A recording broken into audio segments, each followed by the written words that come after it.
With The Last of Us Part 1 coming out on 2nd of September, there's a lot of discussion online about whether the remake of this game is necessary.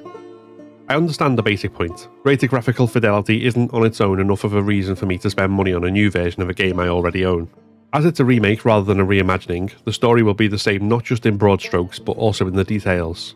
We've played this game before, plenty of times, so there'll be no surprises. However, I don't think this is just the original game with better graphics. So here are 5 things that justify a remake of The Last of Us, for returning as well as new players. Number 1. Accessibility. The Last of Us Part 2 was the most accessible game released at the point it came out. It not only had more customization options than any game before it, including the challenge, closed captions, audio cues, colour blindness options, controller remapping and one-handed controls, and more, but it made these in cooperation and consultation with disability and accessibility advocates.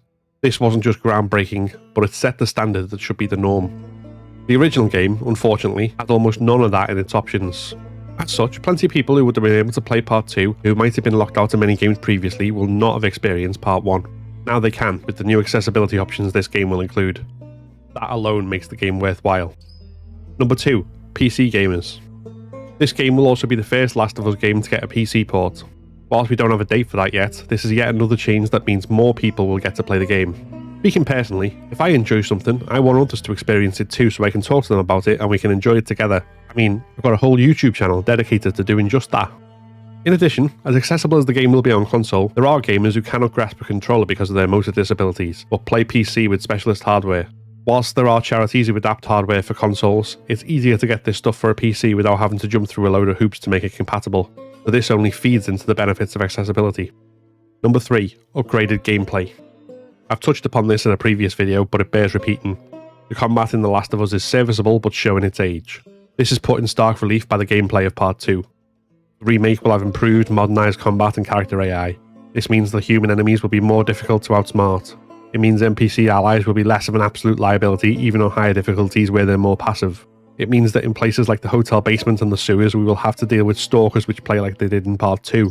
And it means that melee combat will be more than just mashing square and hoping RNG doesn't get you killed, especially on harder difficulties and or as Ellie.